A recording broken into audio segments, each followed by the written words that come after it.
Welcome to Mastering Your Monday podcast, and this is the show that talks about boundaries, work-life balance, and living a life where you have control. This is for highly driven professionals who want to develop a more balanced professional and personal life and live out their true values. Those who are ready to grab the reins and change the status quo. The professional who's ready to have a life again and who's ready to take a stand, living in a way that you feel respected, valued, and fulfilled each and every day. We talk about topics like setting boundaries, taking risks, life management, and all the tips, techniques, and strategies to help you master your Monday, one day at a time.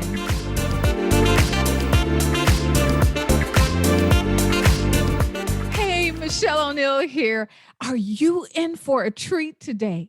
You get to come in on a private conversation between myself and a dear friend and colleague of mine, Raven Waterman, who's a therapist, a leadership coach, and a podcast host of Lead, Inspire, Grow.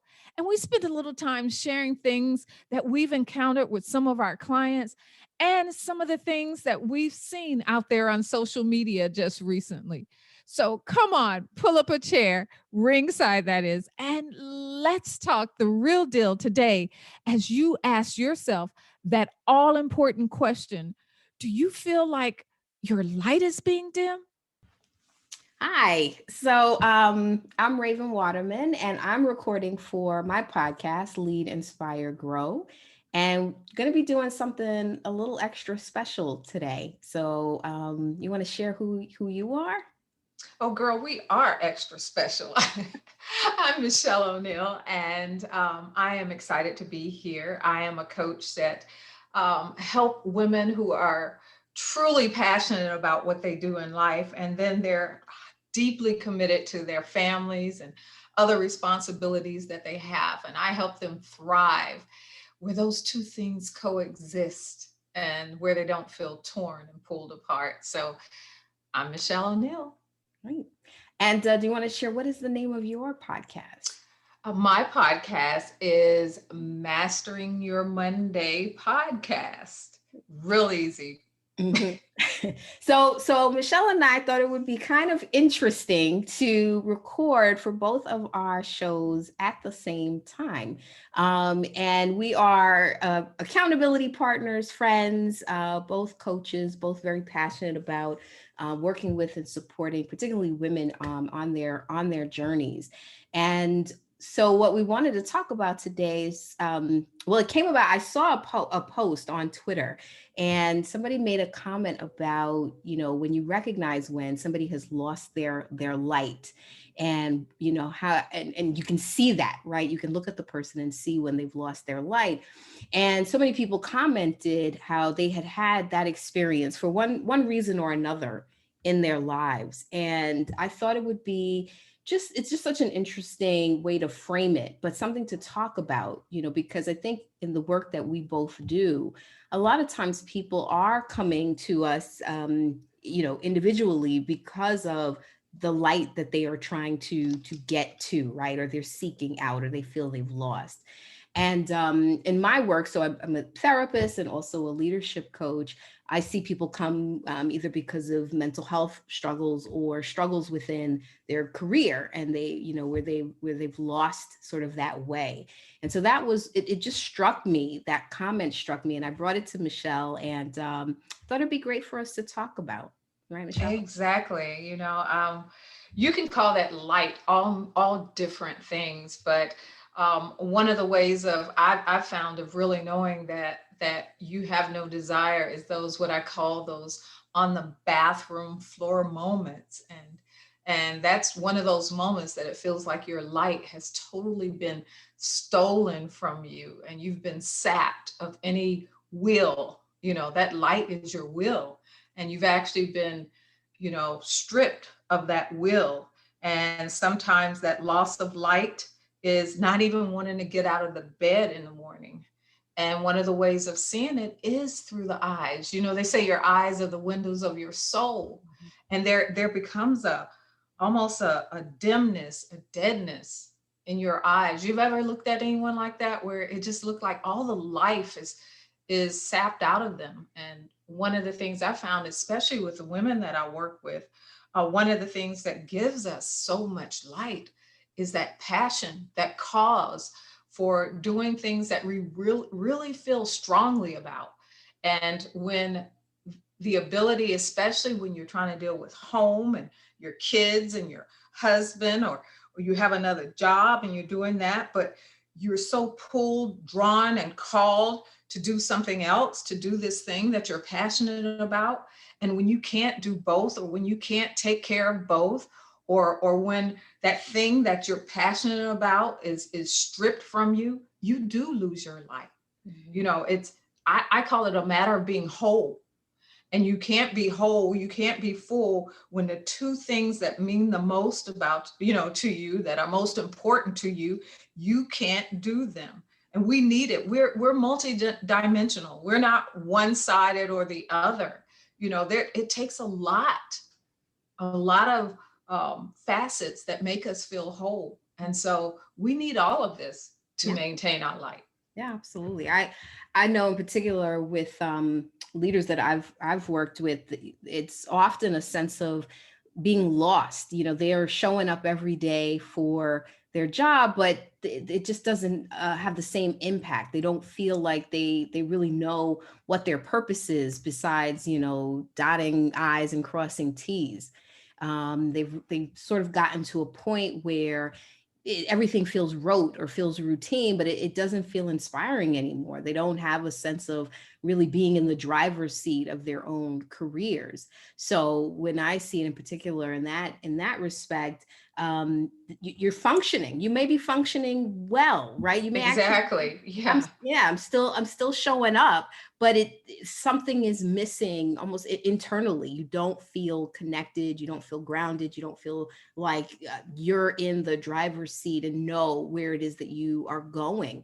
And it's really disheartening. It's disheartening because I think people put so much time and effort into their careers. That's where we spend the majority of our time.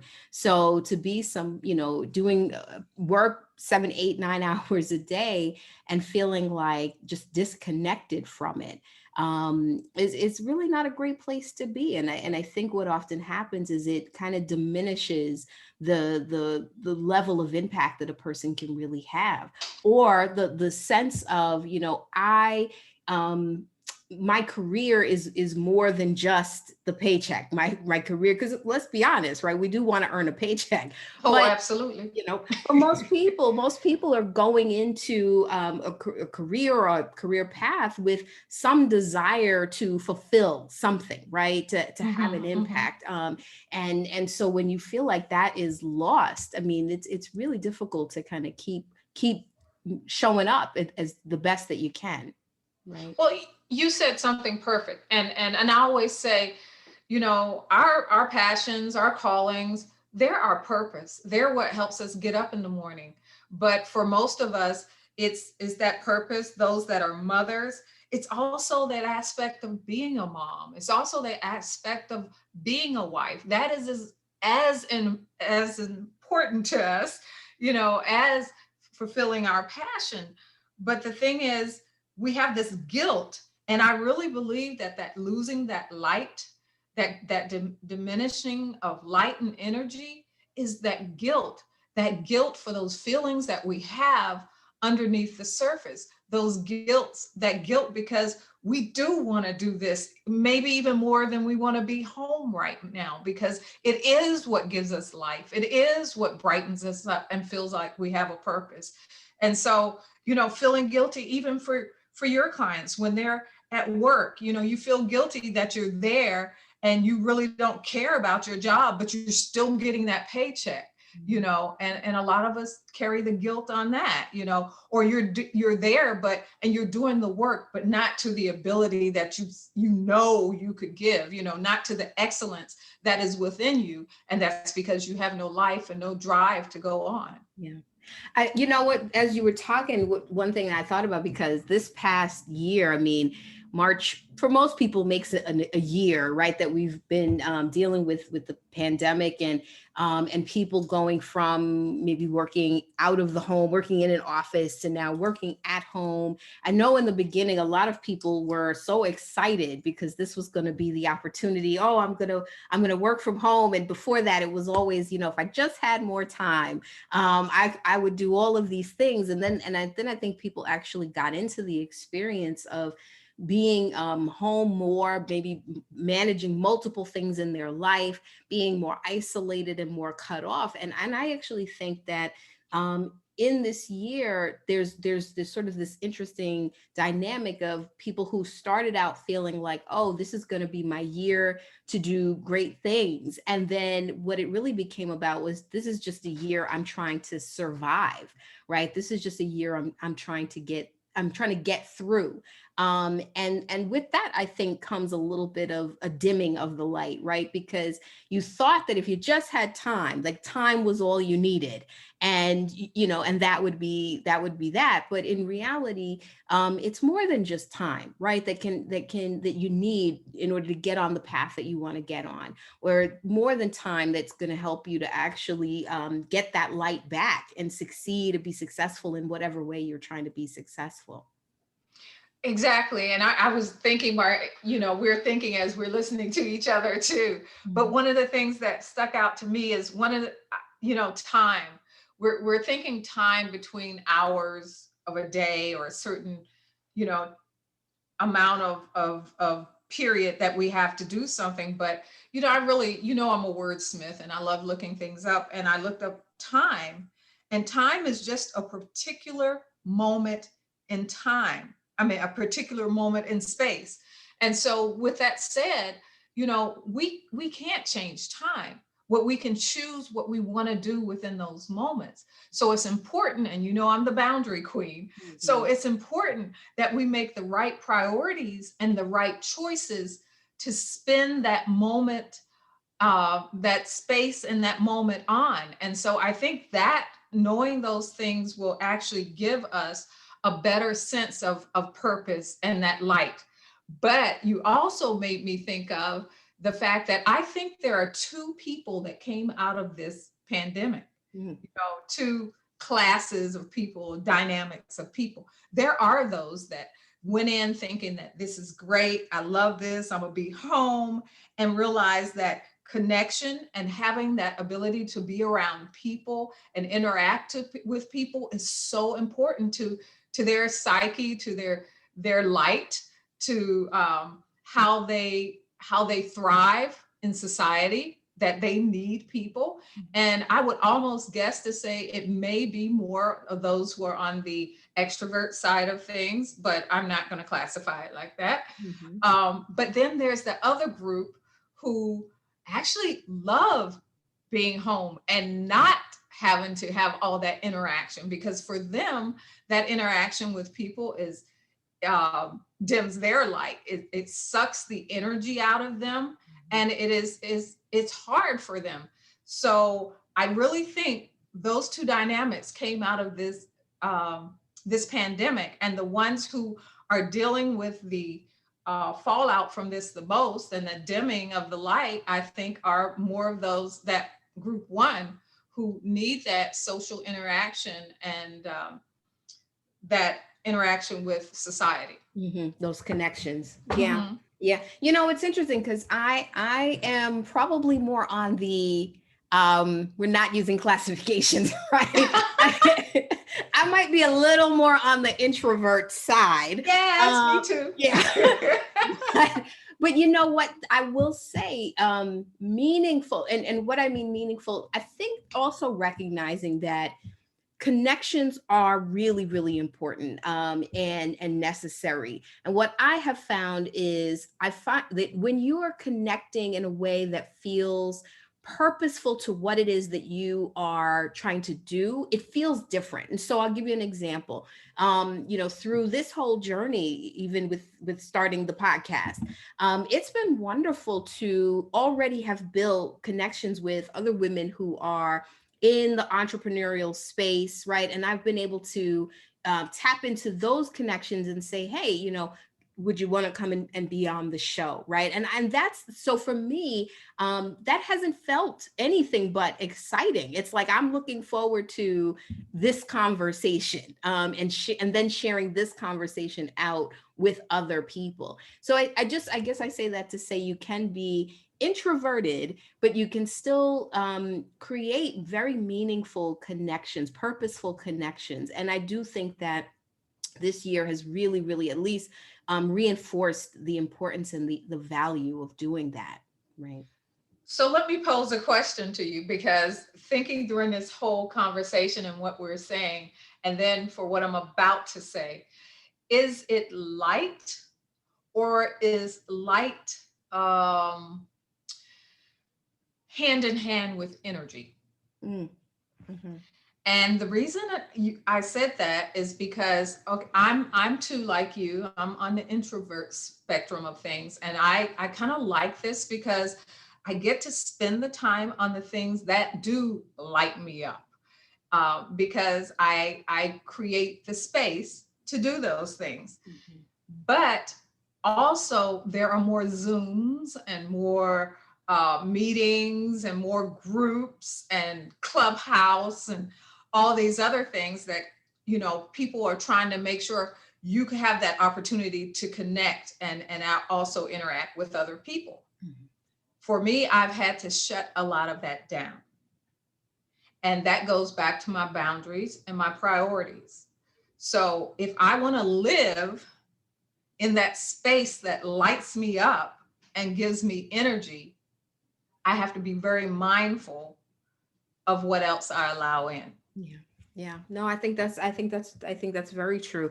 What else? You have to be mindful of what you allow in and where you allow your energy to go. And so, and I think that what we're talking about is the things in our life that can sometimes dim your light, or things in your life that can be draining your energy and not pouring into you, right? Not feeding you, not nurturing you. And I actually think that's important to think about, in all the aspects of your life, whether that's relationships, whether that's your career, your business, anything that you're doing, to really take a step back and go, what are the things that are dimming my light? What are the things that are taking my energy? And how do I begin to manage that, where I don't feel so depleted that I'm not able to then actually give where I want to give, right? Put my energy where I want to put my energy,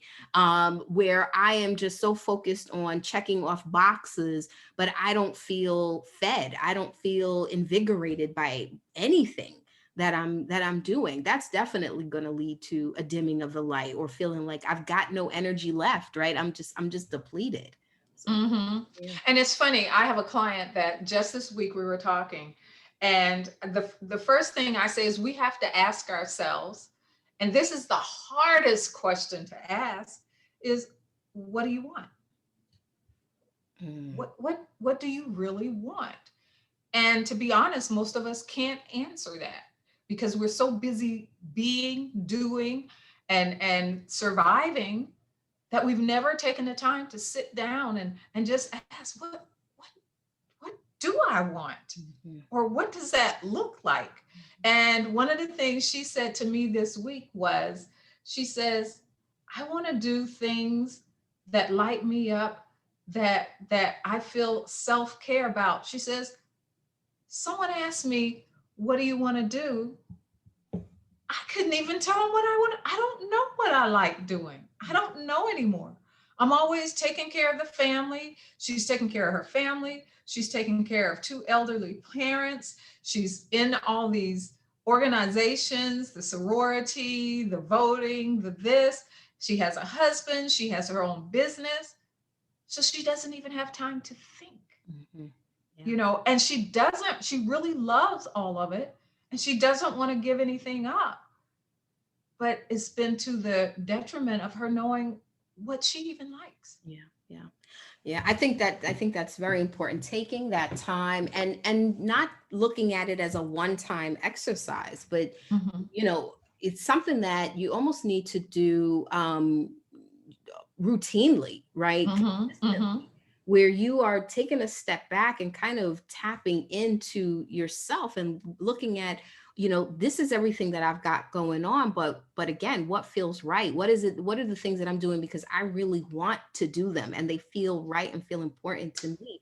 And knowing that, that may be something you have to kind of assess on as an ongoing basis, because sometimes we get to an answer, and we've both been there, right, where we get to an answer, we're working on a project, and then we need to take a step back and go, okay, this is the progress that I've made, but is this what I want to keep doing? Do I need to pivot? Does this Exactly feel right to me?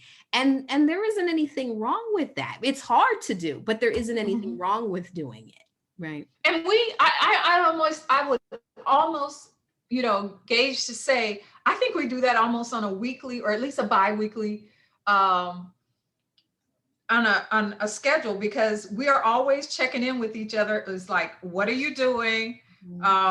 And then we'll talk about what we're doing. And then we realize that all the energy and time and that what particular task takes. And when you're in the midst of it, you start reassessing, this isn't fun no more, or I'm not sure I want to go down this road, or I'm not sure I like that. And I think we all need to do that instead of getting sucked in that whirlwind of just life happening. And we need to ask, even to the fact of, and I'm always going back home because home is such a big part of our lives, is, do I want to cook? Well, no, I'm tired of cooking, and I'm tired of trying to figure out a meal. Okay, so it's time that we go to our teams. And I always say is our P teams, team professional and team personal. And it's time to pull those teams, team personal, and say, hey, who likes to cook? Because this baby ain't cooking, So you do have to reassess in every area of your life, and it's not that even that you're not good at it, but do you like doing it? Is it something that, because that's what lights you up, the things that you like doing. If one of the first things I decided to do when I get to that space in my business and stuff, is there's going to be somebody in here cleaning my house, because I can do it and I do it well, but do I want to do it? Absolutely not.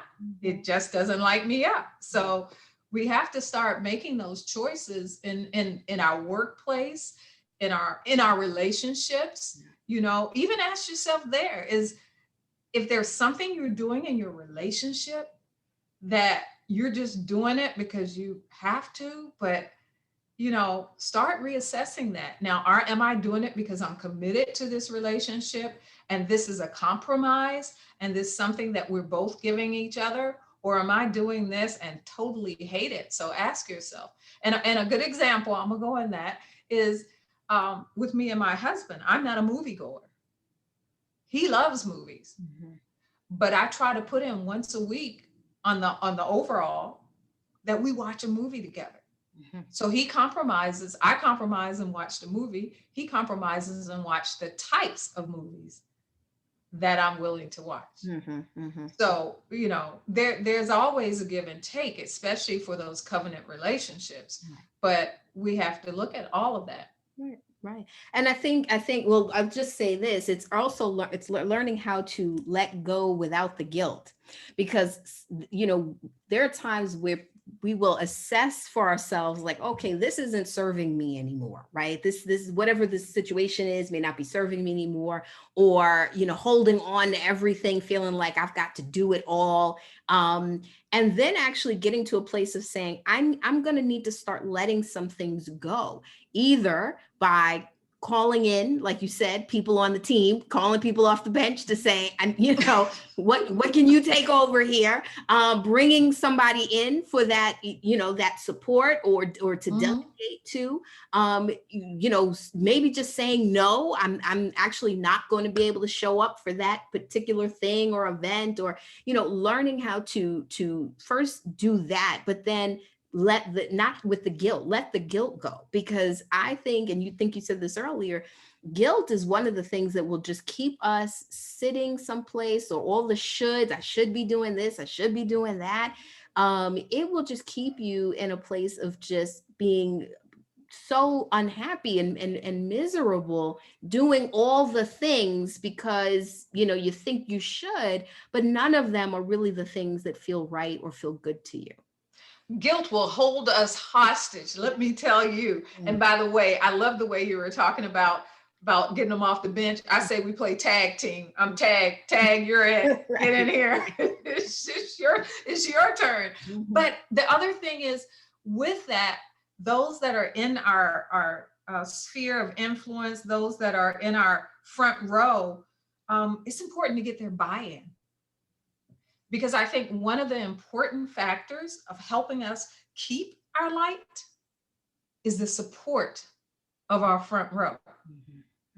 And it's when we don't feel that support of the people and the people that we love the most, whether it's on the professional or that's the respect or love the most, when we don't have that support, we don't feel that value in the things that we're doing. We don't feel our worth. We don't feel what we're doing has great value, because we look to these people for affirmation, and we look to them for, for things like that. So that's important too. Those people that we surround ourselves with need to be there to uplift us and support us. Yeah. I one of the things that I see often is people commenting about how they don't feel supported by people, who are in their life. And I agree with you. I think it's so vital, but it's also recognizing that, first of all, not everybody's going to understand the journey that you're on. And you may also have to build up the right supports, like I said earlier, right, with the connections that are purposeful. If I have people in my life who are very loving, but they don't understand what it takes to create a podcast, for example. So I had to have a friend, Michelle, who understands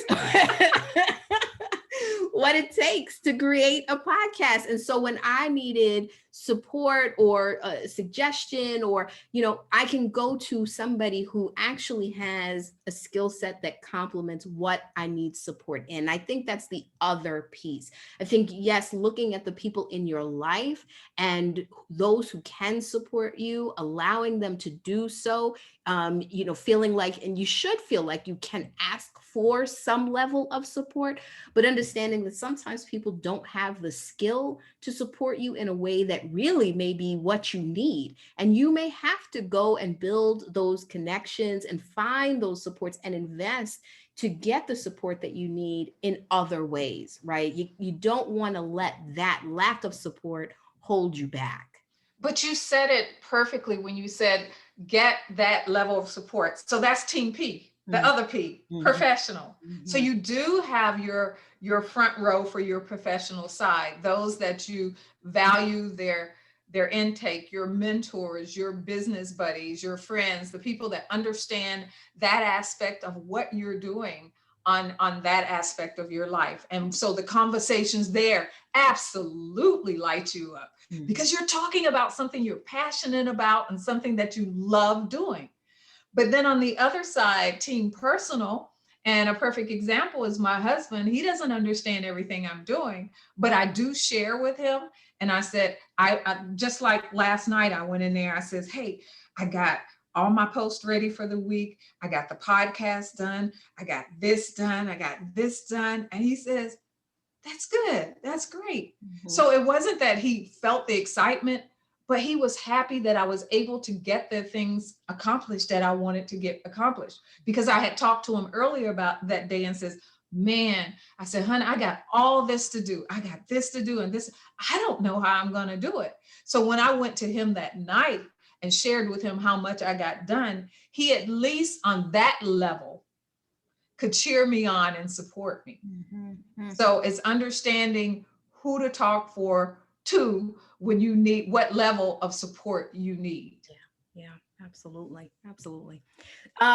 So we are, just to kind of bring it back, this is a conversation about, how to both find your light, I guess. Now we're sort of talking about, right, the thing we started out with, the things that can dim your light and what that looks like, but how to find it, how to find it, how to find that light, how to reconnect with your energy, and what that looks like. And I think, the idea of connections and the right types of support are definitely ways that that if you're feeling your light is dimming, you can begin to reconnect, and thinking about where you're putting your energy, and does it feel like it's going into the right places, so that you feel excited about the things that you're doing, right, and not like it's just draining you.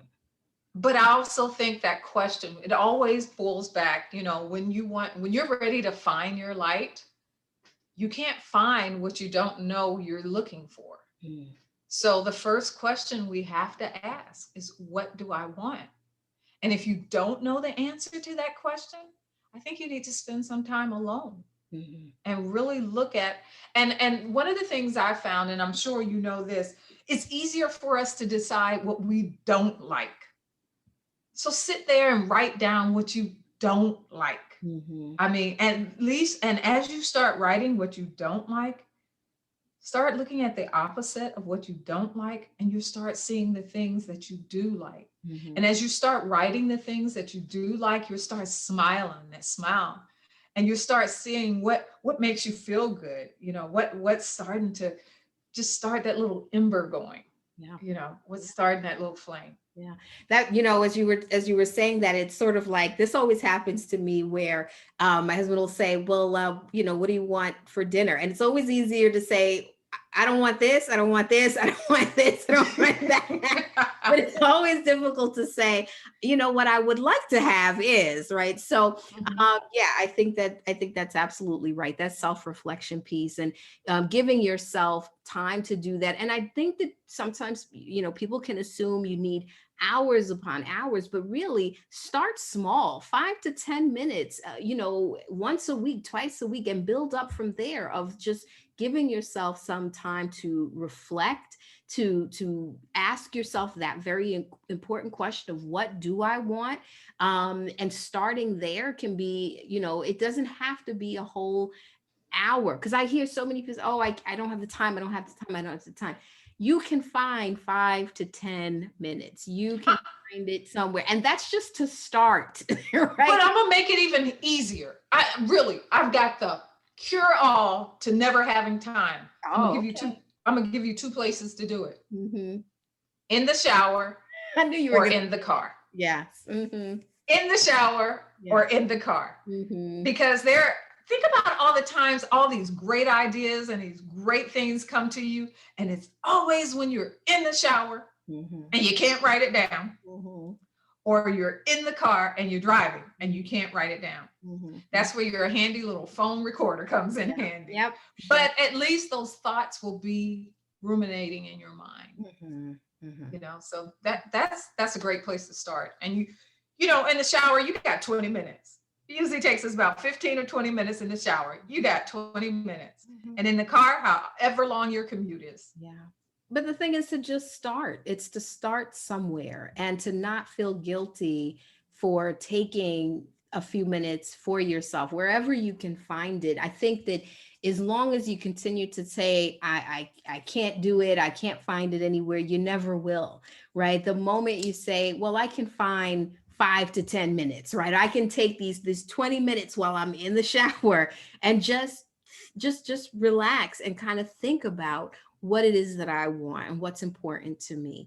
You can find, but it's also that shift in your perspective, in your mindset, and going from, I can't, there's no way, there's no time, there's no space, to I can find a few minutes for myself. And it's important to do, and I can do it and not feel guilty about doing it. No, the world is not going to end. Nobody is going to, be horribly inconvenienced if you take a few minutes for yourself. But if you don't claim it for yourself, nobody's going to Mhm. give it to you, right? And I'll give you one more bonus. Mm-hmm. your closet. If you have a walk-in closet, girl, go in there, put the light on, shut the door, and sit in the floor of the closet. Nobody will ever think to look for you in there. And I know it sounds like you're talking to a woman of experience here, but I'm telling you, they all work. No one looks for you there. Kids are all. Yeah. So the floor of your closet, sit there and just start looking at your clothes and the colors and the stuff, and just let your mind freely go. And you start thinking about, what is it that I want? Yeah. It's all an investment in yourself. It's all an investment in that, investing some of that time and that energy that goes to everything and everyone else, and giving some to yourself and starting there, because that, dimming your own light, or letting your own light be dimmed, and sort of walking around kind of with a lost sense of yourself is you deserve more than that, right? Exactly. We deserve more than that, A full cup. You cannot serve others with an empty cup. Fill your cup so you have enough to overflow onto others. Give others your light. They want to be around. Think about it. We want to be around people that inspire us, that lift us up. And don't you want to be that for others in your life? Yeah. Your kids want to be around a mommy who's like fun, who they love having conversations with, and not always yelling at them. Your husband wants to be around a wife who lifts him up and makes him feel good to be in her presence. Your co-workers or whatever, they want to be around someone who inspires them to be a better them. That's right. All right. So, do we have any final thoughts? I feel like this was. I thought this was great. We just had a conversation, and I really don't have. I think we've covered it all. Really, right.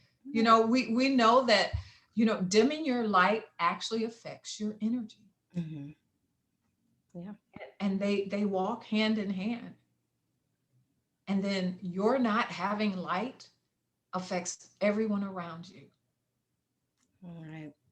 Well, I think we're going to end there on that note. But again, I'm Raven Waterman, and you can find me at ravenswingsllc.com.